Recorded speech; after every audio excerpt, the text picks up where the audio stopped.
everybody. Welcome to Craft Therapy. My name is Mo Hines. I am a licensed clinical therapist. I feel very strongly that crafting can be probably one of the major and greatest tools that you can have in your toolbox, whether you are fighting any kind of addiction, depression, anxiety. I know I personally use it, and it has created much better health for me. So I wanted to create a channel that allowed people to have instruction on how to do different kind of craft activities and open themselves up to different types of crafting. So in the initial video here, I decided that I just kind of wanted to give you the different supplies that I used to make our polymer clay ornaments. That way, in the future videos, we could just focus and you can just see how these were produced individually. And you will have already had a description of the different tools and how they were used. To start with, again, why is crafting therapeutic? Well, it definitely is very similar to a meditative process. It allows us to take focus away from stressors in our life. And give our brains a break and be on something that is far more positive. It acts as an antidepressant. The antidepressant portion is when we do things that are enjoyable, dopamine gets released. And dopamine definitely fights our depression. It's definitely an expression and use of our brain. And our brains, like anything else, is a move it or lose it kind of thing, where the more we use our brains and challenge and try new things, the more better cognitive pathways we develop, as well as combat things like dementia. So that being said, this is the purpose of why I'm developing this particular crafting channel. So let's get to the polymer clay. And at first I thought, oh, this is going to be really difficult activity to make these, things. I am sometimes a bit of a perfectionist, but I really found that a way to do these particular ornaments that I think that many people can easily follow and get great results. So the first thing I did was I went online and I looked for different shapes that I thought would make really cute ornaments. I'm into these ornaments that look like cookies.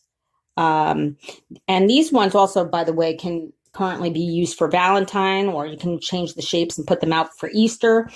But again, go and find things that you like. And I in particular like things that you can layer. So what you want to do is you want to print these out.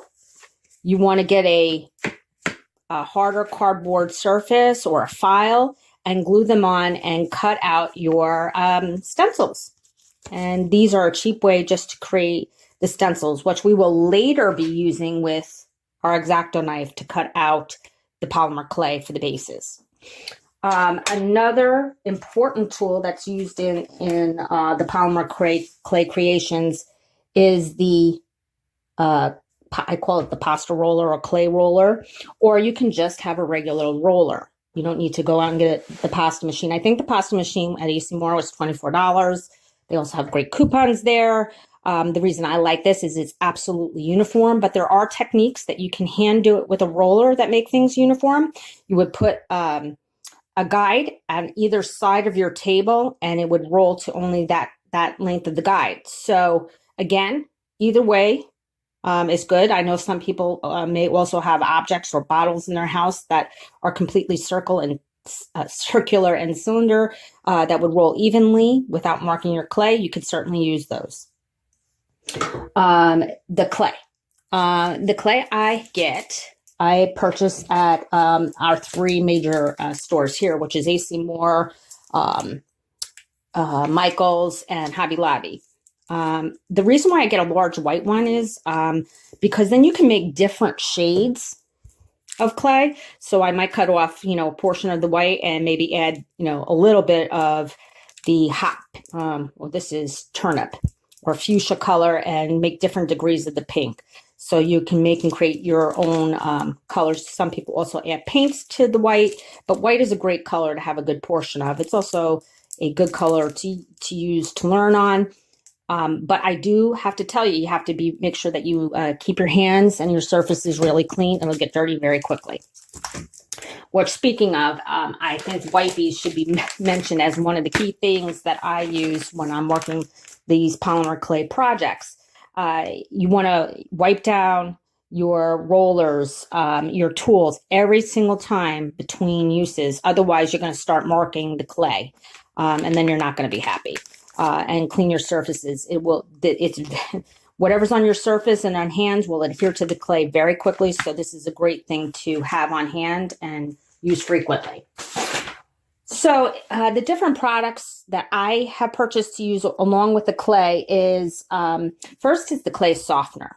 There are also other things like you can use baby oil. There are other YouTube videos that can show you how to soften clay if it's too hard and work it into a consistency that's a little more workable. But Sculpey puts out a clay softener. It's really simple. You just put a drop in and knead it in. Another product that I have used in these is the glue. So I like to bake my pieces in steps. So when I have a hard, I have to glue it on the extra clay with glue. So this is what I use that for. And this product is the glaze. So after I've completed my project, I paint on 2 coats of glaze to make it shiny. You certainly don't need to do that, but I kind of like my ornaments to be have a high gloss, glaze on them. And this stuff, you just paint it on, let it dry half an hour, put a second coat, and let that dry again. So back to the polymer clay for 1 second. I did tell you that I do bake these, and I bake it in stages in between pieces. So when I'm baking my pieces, I will, hang on a second, let me grab this just to introduce this. So for example, I'm going to make step 1, and I'm going to bake the base of my piece. I put it in the oven at 275 for 15 minutes. And that way I am not scratching or marking up the base. And then the second layer, as you will see, I will bake this. So again, this becomes hard, and I'm not scratching or messing this up with my fingers as I'm trying to do the detail work. So that will be 275 in the oven for 15 minutes. Different clays have different times. Read the package, but that's what I'm doing for this baking in steps with my pieces. Also, before you bake, you will see this little eyelet here. You want to get those, and eyelets, they come in the jewelry section, and place them in before baking. I did make the mistake on some of them of not putting it in, and boy, was that a bear then to handle that after. So just make sure you put those in before you bake. Then with regards to, with regards to this little tool is really important. When I'm working on a surface and I need to like scrape up a piece, this is a great tool to use, keeps things in shape. The main tools that I use for smoothing out are all of this is the cutter. You absolutely need this. An X-Acto knife. This is what I use to cut out around the stencils in particular with the clay. So, and it'll give you a nice sharp finish. With regards to smoothing out and working the clay, there are obviously different tools out there, but I'm going to tell you your hands are your number 1 tool. You can use things like toothpicks, brushes in your home, and things like that. Also with cutting clay, there are these great different little mini cutters out there at all the different craft stores and Etsy, and you can find them in the bakery section as well. I found this one in the bakery section, makes cute little hearts for the ornaments. There are molds out there. They make beautiful, beautiful little details for your polymer clay. The secret is the cornstarch. Make sure that you cover your mold, silicone mold in cornstarch. Get rid of all the excess. And when you're placing your clay in there very tightly, then what I do is I stick it in the freezer because it does help things firm up and it pops right out. So again, this is a great option for making details. Obviously, you know, there are people who are very, very talented that can, you know, whip out, you know, a bow themselves this way. But I feel that these molds really help me with the process, and it becomes far more enjoyable for me. So if you have any questions or need to come back to this video, please feel free to write the questions below the video. I'm happy to answer them. But again, the future videos on the polymer clay are more going to just consist of how I put together each of these individual ornaments. If you do like and subscribe to my video, I would be very, very grateful. And it would allow me to make obviously more videos. So I look forward to seeing you again. And I hope everybody has a great day and craft on.